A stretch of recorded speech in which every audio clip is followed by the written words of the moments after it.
Eigentlich wollte ich diese Anmoderation draußen aufnehmen. Das ist leider im Moment nicht möglich. Es regnet, es stürmt.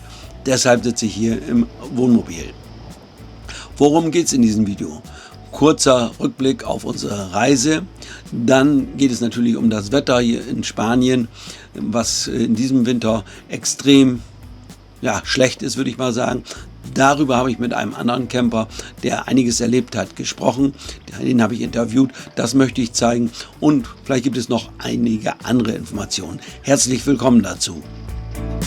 Erstmal ein kleiner Überblick über unsere gesamte Reise. Wir haben mehr als 3000 Kilometer zurückgelegt, haben 20 verschiedene Camping- und Stellplätze angefahren und sind mehr als 100 Tage insgesamt auf Reisen. Auf den meisten Plätzen haben wir 1 bis 7 Tage Station gemacht. 2 Plätze, da sind wir länger oder waren wir länger. Und zwar auf dem Area Camping Mazarrón und auf dem Camping Mar Azul in Palermo. Dort sind wir jetzt noch.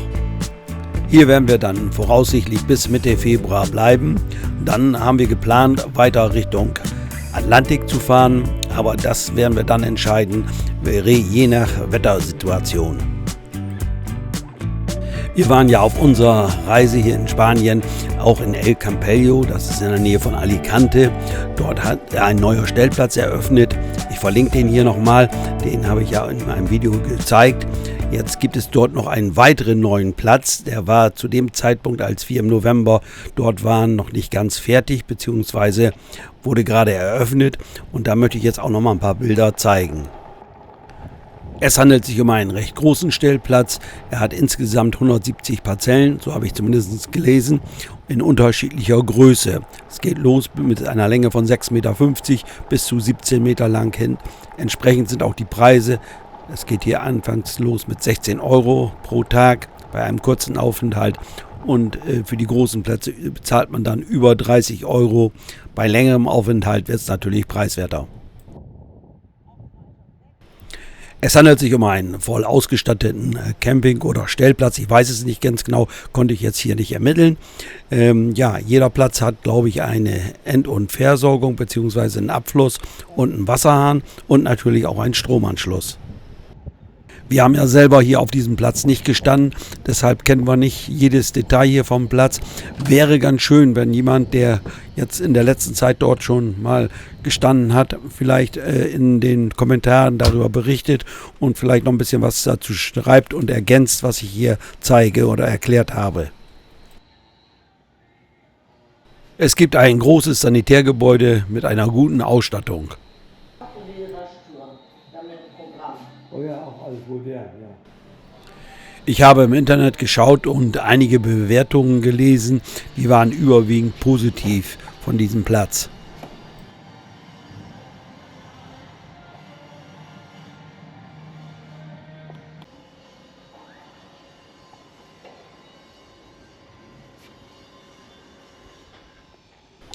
Großzügige Entsorgungsstation mit der Möglichkeit, dass 2 Wohnmobile gleichzeitig end- und versorgen können. Der Platz ist umgeben von einem Wohngebiet. Es wird auch noch gebaut in einem größeren Gebäude. Wir hatten, als wir dort vor Ort waren, haben wir keinen Baulärm gehört. Aber wie es jetzt aktuell ist, kann ich natürlich nicht sagen. Genau gegenüber von diesem neuen Stellplatz gibt es ja schon einen bestehenden, einen schon einige Jahre bestehenden Platz, und zwar den Area Camper El Campello Beach. Beide Plätze sollen von einem und demselben Betreiber geführt werden.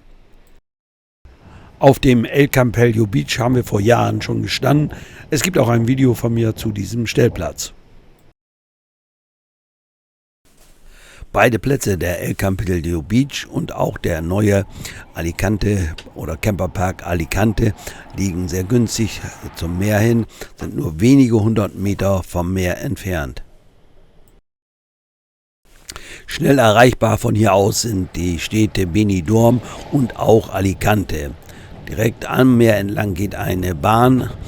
Von dort kann man dann mit der Bahn in die Städte fahren. Ich habe gesehen, man kann online dort buchen, einen Stellplatz. Ich habe das Ganze mal versucht und habe auch eine Platznummer angegeben bekommen. Gehe also davon aus, dass noch Plätze frei sind, wenn man soweit online schon buchen kann.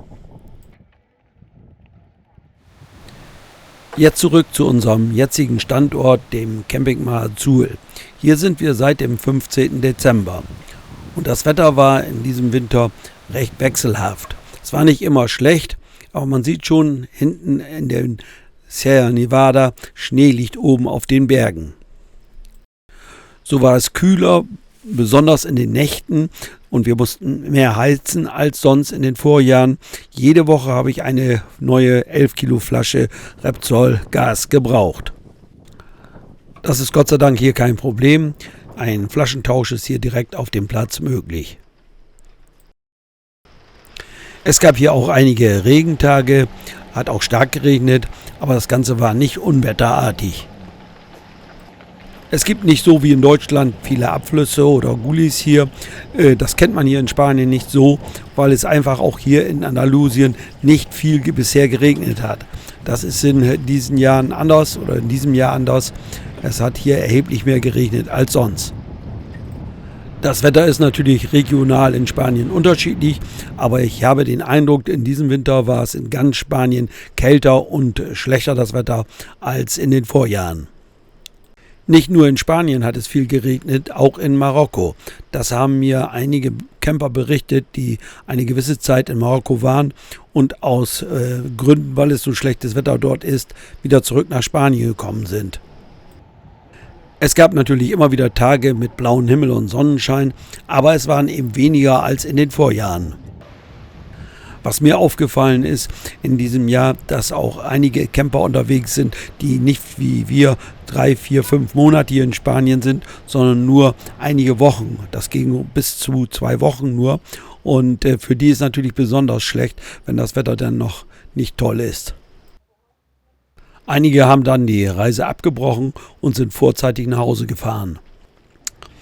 Die Wetterbedingungen waren ja regional unterschiedlich. Hier an unserem Platz hat es sich das Ganze in Grenzen gehalten, aber es gab Plätze, da war das Ganze unwetterartig, und ja, da habe ich jetzt einen Camper getroffen, der auf so einem Platz war, und der berichtet jetzt. Heute möchte ich sprechen mit Andreas Kipper. Der ist hier auf dem Campingplatz Mar Azul und wir wollen sprechen über das Wetter. Alle sprechen über das Wetter, wir sprechen auch über das Wetter. Und Andreas, der steht jetzt neben mir. Das muss ich vielleicht noch einleitend sagen. Andreas Kipper hat einen mobilen Caravan-Service und da wird er uns gleich auch noch ein paar Takte zu sagen. Also erstmal, hallo Andreas. Hallo Akko, ich grüße dich. Ja, Andreas, du bist losgefahren zu Hause hier nach Spanien wann? In der ersten Novemberwoche. 1. Novemberwoche. Und wo ging es dann hin? Da war ich zur nächsten Roses, Ja. Auf dem Stellplatz Salata, Ja. Campingplatz Salata. Und da hast du auch das musst du vielleicht ein bisschen erklären, was machst du an Service für die Camper? Ja, ich biete einen Caravan-Service an, Gasprüfung, kleine Reparaturen, Ja. undichte Dachfenster oder irgendwas funktioniert nicht. Da kann ich in der Regel immer helfen. Ja. Es ist alles so ein bisschen feldmäßig, also das ist jetzt nicht so, ich habe jetzt hier keine Werkstatt, ich habe auch keinen Zugriff drauf. Alles mit kleinem Werkzeug, was zu machen ist, dichten, rütteln, schütteln, Ja. das mache ich alles. Gut, aber da wollen wir jetzt nicht weiter drauf Nein. eingehen, sondern es ist alles gut, nur dass die Camper das wissen. Also du bist ja auch schon bekannt in der Szene, denke ich. Ich denke, man kennt mich, ja. Kennt dich. So, und dann fährst du verschiedene Plätze hier in Spanien an. Ja. Und deshalb kannst du auch so ein bisschen über die Wetterlage an den unterschiedlichen Orten berichten. Ja, Ich glaube, ja. so die Erfahrung habe ich gemacht, November war noch ein recht gutes Wetter in Spanien. Ja, das stimmt, obwohl wir auch schon in Roses ein schweres Unwetter hatten. Ja. So dass wir also wirklich da auch wieder mit Knöchel im Wasser gestanden haben, also auf den Plätzen. fließt natürlich dann auch irgendwann ab. Ja. Zumindest in Roses war es so. Ja. Also das Wetter ist hier schon extrem dieses Jahr. Ja, dir muss man sagen, wie viele Jahre kommst du hier schon nach Spanien hinterher? 10 Jahre bin ich jetzt 10 hier. Jahre. Also bin schon länger oder komme schon länger hier im Winter nach Spanien, aber so einen Winter habe ich noch nicht erlebt. Ja. Ne, also heute haben wir mal wieder Sonnenschein und es weht ein Wind etwas, aber es geht. Aber wir haben Tage gehabt, da hat es stark geregnet, gestürmt ohne Ende. Und und dann warst du, deine zweite Station war dann Ceraco. Ceraco, richtig. Das ist so 60 Kilometer südlich von Valencia. Ceraco, der Stellplatz heißt Ceraco Campers. Sehr schöner Platz, mit Hecken, gut angelegt. Ja. Sehr sauber, sehr ordentlich. Da hat jetzt die Platzführung gewechselt. Vielleicht ist das auch interessant. Ja. Kennen ja viele Leute den Platz. Also die Leitung ist da jetzt übergeben worden in diesem Jahr. Und dann schauen wir mal, was da passiert. Ja gut, und das hat jetzt nichts mit dem Platz zu tun, nein. Sondern es hat einfach mit der Wetterlage, regional war es ja in Spanien unterschiedlich mit den Unwettern. Aber da hast du was erlebt, was doch schon sehr außergewöhnlich war. Ja, also das Wetter war sehr, sehr extrem. Also Gewitter. Ein Sturm weniger, aber es hat geregnet, das war wirklich. Und man kennt das ja beim Gewitter, es blitzt und dann kommt der Riesenknall, dann sagt man, es hat eingeschlagen. Ja. Wenn das dann einmal ist, dann zieht das Gewitter meistens weiter. Aber das ging fast eine halbe, dreiviertel Stunde lang immer Blitzknall, Blitzknall. Ja. Und es hat geregnet und dann auch gehagelt. Ja. Mitunter haben so 10, 15 Zentimeter Hagel auf dem Wohnmobil gelegen. Ja. Wo man gesagt hat, na Gott sei Dank, wenn das dickere Körner kommen, dann hast gleich ein Polster drauf. Ja. Einige Zelte sind noch eingesackt. Ja. Und das ganze Wasser war dann da. Ne? Ja, so wie du erzählt hast, hat es gedauert, bis diese Menge an Wasser abfließen konnte. Das stimmt. Ja. Also das war nicht mal am nächsten Morgen war die Welt wieder in Ordnung, sondern das Wasser war da und hat auch lange gebraucht, bis es abgeflossen ist. Ja. Weil alles voll war. Es hat ja vorher auch schon immer geregnet, das heißt, die Böden waren voll. Und wenn es letztendlich nur ein bisschen geregnet hat, was früher gar kein Problem war, dann war das ja eigentlich, wurde das ja sofort aufgesogen. Ja. Da war alles voll und da haben sofort Pfützen gestanden. Ja. Und man musste, und so war es. Wir sind losgefahren, haben uns die guten Gummistiefel gekauft und haben dann Gummistiefel getragen. Das war so. Ne? Ja, okay. Das sind so deine Erlebnisse, die du da jetzt hattest. Ja. Hier war es ja jetzt auch die Tage schlimm und in anderen Regionen Spanien auch. Wie wir schon gesagt haben, es ist ein außergewöhnlicher Winter hier in Spanien. Sehr so wünschen wir uns das natürlich nicht. Einige haben aus Frust schon abgereist oder nach Hause gefahren. Ja. Vielleicht kann ich das noch erwähnen, was ich auch völlig unterschätzt habe. Also es wurde dann ja rumtelefoniert bei mir, Mensch, der Hagel ist auf dem Schnee, das Zelt sagt ein, dann ist man ja hilfsbereit. Ja. Man hat gesehen, gut, das Regen, Hagel, man hat sich dick angezogen, Mütze auf, Jacke an, aber man ist dann mit Gummischuhen rausgegangen. Und das Wasser war so kalt, unvorstellbar. Man konnte es also keine 2-3 Minuten aushalten, da musste man die Füße rausnehmen. Ja. Und das war dann, der Gummistiefel hatte, der Moment war gut, um Hilfe zu leisten. Es war alleine von der Kälte her an den Füßen schon kaum möglich. Ja. Das war schlimm. Du warst also alleine und die anderen waren dann vielleicht mal eine Minute oder 2 da und sind dann wieder reingelaufen und haben sich erstmal die Füße aufgewärmt. Das war wirklich extrem. Ja, okay, wir haben jetzt Ende Januar. Wir leben in der Hoffnung, dass es jetzt in den Februar hinein besser wird mit dem Wetter. Aber gut, da können wir alle nicht viel dazu. Ich will das auch noch mal betonen, das hast du ja auch schon eingangs gesagt. Die Platzbetreiber, die können da nichts dafür, dass das schlechtes Wetter ist oder so. Da muss man mit der Lage muss man halt leben und man muss sich ausrüsten. Wir haben zum Beispiel jetzt eine Wasserplane mit so einem Luftkranz drumherum haben wir uns vom also der Boden in deinem Zelt hier. Ja, genau. Der hat jetzt praktisch eine Plane und rundherum ist ein Luftpolster drum, sodass also in das Zelt erstmal kein Wasser reinschwappen kann. Ja. Dann bleibt das zumindest da trocken. Man kann weiterhin Socken im Zelt laufen und man muss sich alles hochstellen. Das ist schon mal eine große Erleichterung. Als gegenüber im letzten Jahr, wo wir das noch nicht hatten, wo wir dann auch tagelang ein nasses Zelt hatten, weil wir gar nichts raushängen konnten zum Trocknen. Ja. So. Das ist also das sind so Sachen, da muss man sich jetzt das muss man sich beschaffen und da muss man das umsetzen. Das ändert sich jetzt ein bisschen was. Ne? Ja.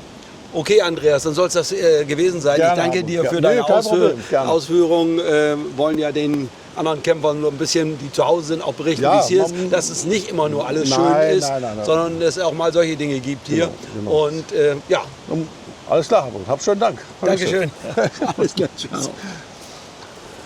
Das, was in Ceraco passiert ist, ist natürlich auf anderen Campingplätzen auch schon passiert, auch zu verschiedenen Zeiten.